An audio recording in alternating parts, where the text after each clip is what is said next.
Know about an ally can turn. You don't understand. You're going to find that out.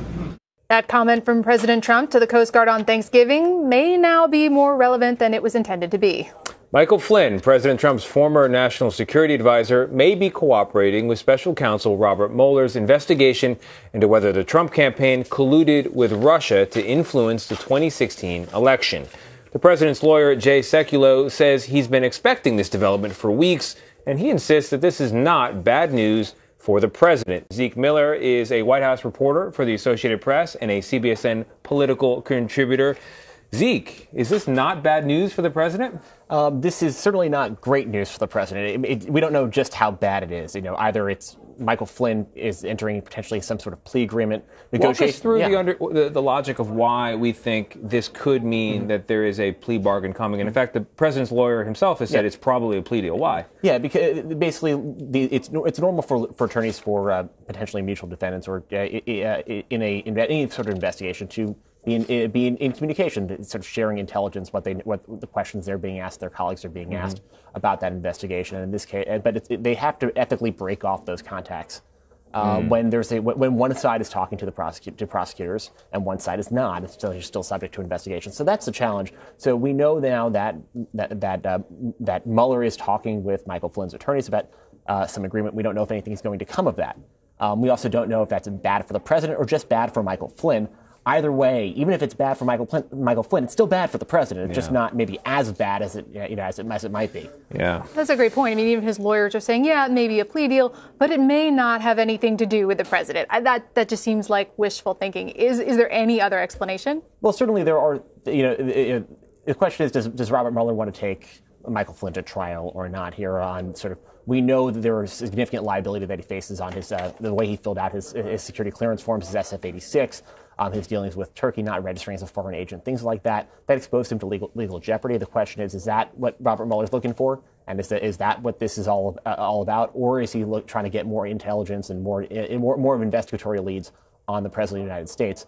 And that's one of the things that really only Robert Mueller and Michael Flynn and his attorneys know right now. We've sort of known for a while that with Mike Flynn, there was either an impending indictment or an impending plea deal. So do you think the president's legal team was really surprised by this at all? No, I think they were. In some cases, they may have been surprised that they were talking to Flynn's attorneys as recently as they had been.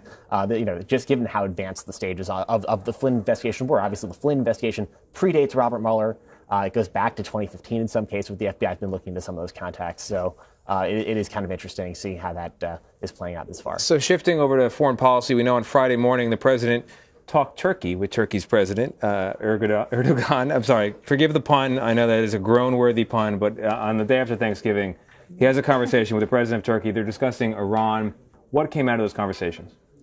We don't know yet. The White House is not saying anything just yet. The Turkish government is giving their readout, and they're saying that the President of the United States sort of agreed that the U.S. would stop backing Kurdish rebels in Iraq and Syria, sort of those groups there that arming them in their fight against ISIS. It comes as sort of ISIS has sort of lost a lot of its territorial strongholds in both of those countries, and sort of if this would be a significant concession to Erdogan and his government, because obviously they consider the PKK sort of a terrorist group in their country. So it's a really would be a striking development. The White House is not confirming that right now. So it's a bit of a he said and they won't say at the moment.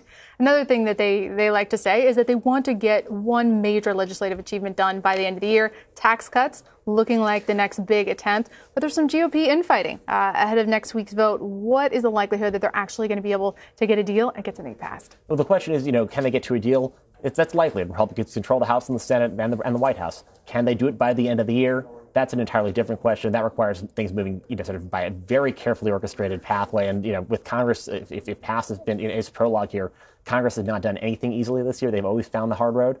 And path getting, this is all lying in the Senate where there are very slim margins for Republicans. That's before the Alabama Senate sort of gets thrown in there, before the president really starts getting involved. Getting it done by the end of the year is going to be the real problem. They all know they have to get something done, even if it's just a piece of paper that says tax reform on it, and pass it to get it signed by the president before the midterm elections. But can they do it by December 31st? That's going to be a real challenge. All right. Zeke Miller, now of the Associated Press. Zeke, thank you very much. Thanks for having me.